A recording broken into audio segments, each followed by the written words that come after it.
만약에 말입니다. 내 가족이 끔찍한 범죄 피해를 당했는데 그 사건을 수사하는 경찰이 가해자의 아버지와 전화를 주고받으면서 증거를 하나씩 지워가고 있다면 어떠시겠습니까? 상상만 해도 숨이 턱 막히는 상황인데요. 그게 영화가 아니라 지금 대한민국에서 실제 벌어진 일입니다.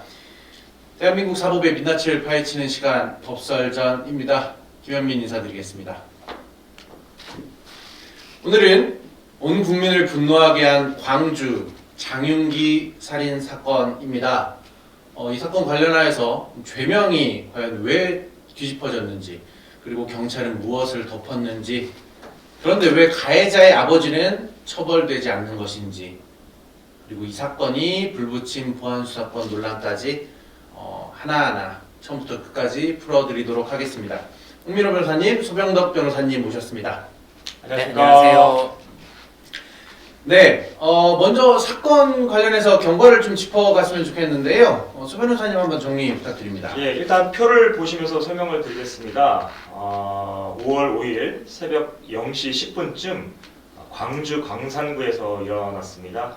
밤늦게 귀가하던 17세 여고생이 일면식도 없던 23살 장윤기한테 무참하게 살해당했고, 또 비명을 듣고 달려온 남고생도 흉기의 중상을 입었습니다. 경찰은 처음에 이 묻지마 범죄로 추정하고 장윤기를 긴급 체포 구속했습니다. 신상공개는 아마 역대 최단 시간에 결정이 이루어졌고, 경찰은 살인, 살인미수, 그리고 살인 예비 등 혐의로 검찰에 송치를 했습니다. 5월 하순에서 6월경쯤에 이제 검찰 보안 수사에서 성범죄 목적 정황이 확인됐고, 이에 이제 강간 등 살인, 이건 피해자에 대해서인 것이죠. 그리고 살인 미수, 살인 예비, 그리고 스토킹 처벌 등 위반 등으로 이제 구속해서 기소를 했습니다. 7월 초순경에는 이제 경찰 수사팀의 증거 누락이 발견됐고, 또 피의자의 부친의 증거 폐기 정황이 잇따라 드러났습니다. 그래서 7월 8일 당시 수사팀장이 증거인멸 혐의로 구속됐습니다. 그리고 7월 13일에는 2차 공판에서 장윤기가 강간 목적을 처음으로 인정했습니다. 그러니까 처음에 분명히 경찰에서 넘어갈 때만 해도 살인, 살인미수 등으로 넘어갔었는데 이제 기소가 되기에는 강간 등 살인의 혐의로 지금 기소가 됐단 말이에요. 그 어떤 점이 달라진 걸까요? 그러니까 처음에 이제 장윤기가 이제 재판 초기에는 다른 혐의, 뭐 자기가 살인하려고 했다, 남고생을 뭐 좀 상해를 입혔다 이런 걸 다 인정을 했단 말이에요. 근데 유일하게 자기가 부인했던 거 하나가 성적 동기, 그러니까 강간의 의사는 없었다. 딱 요거 하나만 부인을 했어요. 이제 그 이유가 이제 강간 살인이라는 게 이제 입증이 되면은 형량이 너무 높아질 수밖에 없거든요.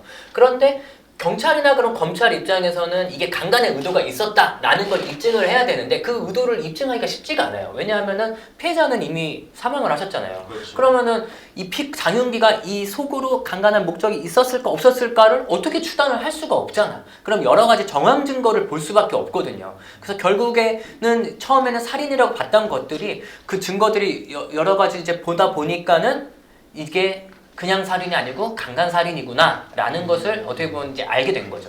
용원 형님을 간단히 하자면 송치됐다, 기소가 됐다, 이건 뭔가요, 변호사님? 자, 송치라고 하는 거는 이제 경찰에서 수사를 끝내고서 이제 그거를 이제 검찰로 넘겼을 때라고 하는 것은 이제 송치인데, 검찰은 원칙적으로 그 기록을 보고 재판에 넘길지 안 넘길지만을 보고 이제 결정을 합니다.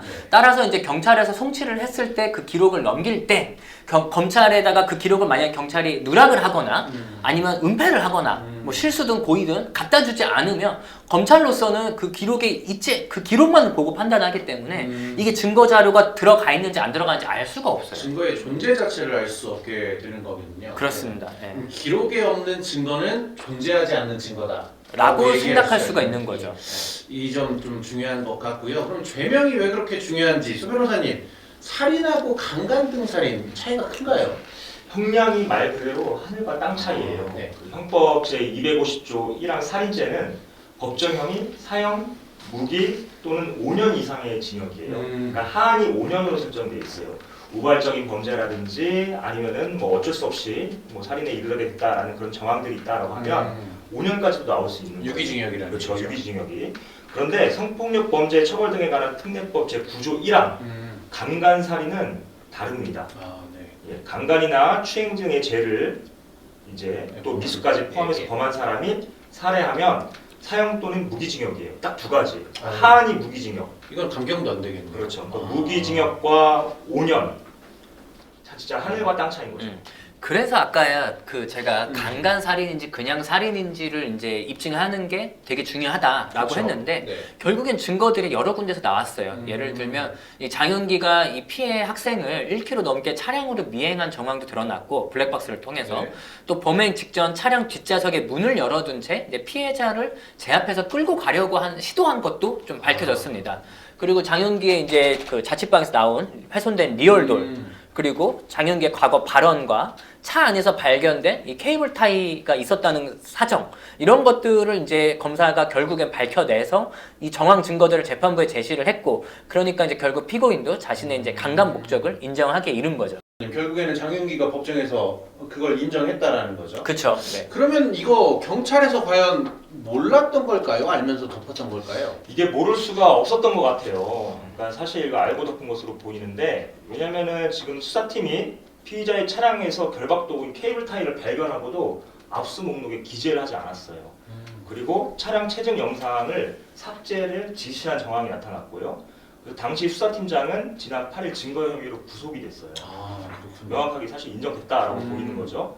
그 수사팀이 피의자의 아버지, 그러니까 현직 경감과 수차례 통화한 정황이 나타났고, 그리고 피의자가 그 경찰 가족이라는 사실을 또 함구하라 이런 것까지 또 발견이 됐어요. 유치장에 있는 피의자를 또 아버지와 통화하게 해준 정황도 발견됐고요. 이런 정황들을 모두 종합해 보면 이것은 명백히 알고도 덮은 것이다라고 볼 수밖에 없는 것이죠. 아, 이게 도대체 가능한 일이고 유치장에서 전화 통화를 할 수 있다면 어떻게 생각하십니까, 오늘? 그러니까 이게 원래 유치장에서 전화 통화하고 그게 말이 안 되는 얘기인데 아마 그러면은 봤었을 때 그 유치장을 관리하시는 분들도 이번에 징계를 받을 수밖에 없을 거예요. 근데 거기가 보통 3인 1조로 관리를 하시는데 그분들도 이제 징계를 받으실 텐데 이게 구조적인 문제가 좀 있어요. 우리가 좀 예전에 국사 시간 배울 때 향피제 이런 거 배우잖아요. 그래서 이렇게 벼슬아치들이 고향에서는 이제 근무를 하면 안 된다. 약간 이런 것들 조선시대도 있었단 맞습니다. 말이에요. 그게 지금 검사나 판사님들한테는 아직도 있거든요. 그래서 검사분들은 원칙적으로 연고직 근무가 좀 제한이 되고 짧은 주기로 전국을 돌아야 돼요. 뭐 예를 들어 제 친구도 지금 포항 갔다 인천 갔다가 지금 서울에 가 있거든요. 그러니까 그런 식으로 이제 구조가 가능한데 다만 경찰은 한 지역에서 수십 년 근무가 가능합니다. 이 전라북도 안에서 뭐 완산서를 갈 수도 있고 뭐 진안을 갈 수도 있고는 하지만은 결국엔 내가 정년퇴임 할 때까지 요 안에서 왔다 갔다만 해요. 그러다 보니까 이곳이 나의 고향이고 나의 터전이고 뭐 수십 년간 뭐 30년 이상 경찰 생활을 하는데 그 기간 동안 지역에 뿌리 박힌 어떤 인간관계가 얽히고 얽힐 수밖에 없어요. 결국 그것이 수사의 공정성과 부딪히는 순간이 생길 수밖에 없고 정말 내가 어떤 은혜를 입었다. 내가 너무 좋아하는 사람이다. 그 사람에 가까운 사람이 어떤 위험에 처했다. 그러면은 사실 팔이 안으로 굽을 수밖에 없거든요. 그렇죠. 이제 그런 어떤 딜레마가 형성될 수밖에 없는데 이번 사건은 그런 것들이 발현된 부정적인 면이 발현된 최악의 형태라고 볼 수가 있고 지금 뭐 경찰청 특별수사팀과 검찰의 이제 전담 수사팀이 경찰서장과 형사과장까지도 입건하고 지금 구속된 상태 아닙니까? 그러니까 정말 이게 큰 문제고 유족들 입장에서는 범인보다 더 배신감이 지금 드는 게 이 지점일 거예요. 경찰을 믿고 수사를 맡긴 건데 어떻게 보면 경찰이 피고인 장윤기 편이었어요. 더 무서워 그게. 그러니까 그러네. 얼마나 끔찍해. 결국에 그 부분이 증거가 있었기 때문에 가능한 일인 것 같은데요. 한 가지 분명히 하고 넘어갈 것은 관련 경찰관들은 아직 재판을 받지 않았고 확정되기 전입니다. 혐의가 있다라는 상황인데 다만 지금 두 변호사님들께서 말씀하셨듯이 지금 경찰서장하고 형사과장까지도 입건이 됐는데 한 명이 빠진 것 같아요. 아버지가 지금 입건되지 않았습니다. 왜 그런 거죠? 그러니까 지금 이게 형법 제 155조 제 4항입니다. 이제 친족 또는 동거의 가족이 본인을 위하여 증거인멸 등의 죄를 범할 때에는 처벌하지 아니한다라는 조항이 있어요. 그러니까 이제 범인을 숨겨주는 이제 범인 은닉도 같은 구조의 특례가 있어요. 제 151조 제 2항에 그런 이제 제도가 있는데 실제로 검찰은 아버지가 아들 주거지에 뭐 리얼도를 해체해서 폐기한다든지 그리고 구형 휴대전화 여러 대를 뭐 소각한다든지 문제의 케이블 타이가 그 아버지가 자택에서 발견된 사실까지도 확인했는데도 증거인멸죄로 입건하지 못한 것은 방금 그 말씀드린 그 조항 때문에 친족 특례가 있기 때문입니다. 저희가 지난번이었나요? 지지난 회차 때 한번 다뤘었죠. 네. 그러니까 자기의 형사사건 되는 것에 있어서의 증거를 스스로 인멸하는 행위는 처벌되지 않는다라고 했었고 또 그거의 친족 간의 특례로서 그러니까 아버지나 어머니, 부모, 자식 간의 가족들이 범한 죄에 있어서는 처벌받지 않는다라는 것이기 때문에 여기에서 아버지 경감이라고 했나요? 이 아버지는 입건 대상에서 제외된 것이죠. 근데 이게 왜 이런 조항이 있는지 어떻게 보면 좀 쉽게 납득이 잘 안 가는 부분도 있는데요. 이게 형법에서는 이제 기대 가능성이라는 게 있어요. 그러니까 자식의 증거를 앞에 두고 아버지가 그거를 이제 신고하거나 보존하라라고 좀 형법이 요구하는 것은 좀 기대하기 어렵다라는 것이죠. 그렇군요. 그 부분 그렇게 가고 근데 지금 이 사건 증거 관련된 내용도 그렇고 여러 논란이 있는데 가장 뜨겁게 불붙은 쟁점이 있죠. 바로 보안 수사권 관련된 논의입니다. 한참 보안 수사권 관련해서 정치권에서 여러 논란이 있고 지금 개정안이 올라오고 있고 한데 이 사건의 실체가 이 검찰의 보안 수사로 드러난 상황이지 않습니까? 홍 변호사님 이거 한번 정리 좀 해주시죠. 그러니까 이게 지금 검찰이 원래 직접 수사할 권한이 있었고 원래 수사의 이제 주체가 검사였는데 그렇죠, 이제 그게 이제 이번에 검경 수사권 조정으로 몇 년 전에 없어진 거고 이제 유일하게 남았던 게 이제 검찰의 보안 수사권이었는데 이제 민주당에서 지금 이제 입법을 하려고 하는 개정을 하려고 하는 게 이 보안 수사권을 폐지하자. 라는 거였고 워낙에 지금 뭐 대통령이나 지금 여당 민주당의 힘이 세다 보니까 폐지 수순으로 넘어가고 있었는데 이 사건이 딱 생김으로써 지금 갑자기 이제 논쟁이 불붙었고 과연 검사의 이런 보안 수사권을 폐지하고 보안 수사 요구권으로 바꾸는 게 맞을까에 대해서 지금 고민이 너무 많아요. 그래서 저도 개인적으로는 이 여당이 지금 형사소송 개정안으로 지금 말한 이 보안 수사 요구권을 강하게 만들었다라고 하는 것이 있고 그 보안 수사권의 요구가 이제 어떤 것들이냐면은 뭐 검사가 경찰에게 보안 수사 요구권을 요구할 수 있고 그러면 경찰은 한 달 이내에 이거를 해결을 해야 되고 보안 수사를 그리고 불응하면 담당 수사관을 교체를 뭐 명령할 수 있다 뭐 이런 식으로 할 수 있다라는 것인데 다만 아직은 걱정이 좀 있어요. 여당 내부에서도 이 보안 수사권을 폐지하는 것이 과연 맞는가에 대해서 좀 일부 존치를 해야 된다 내지는 좀 신중론이 좀 공개적으로 나오고 좀 몇몇 국회의원들이 지금 개정안에 대해서 새로 입법까지도 제안한 상황이거든요.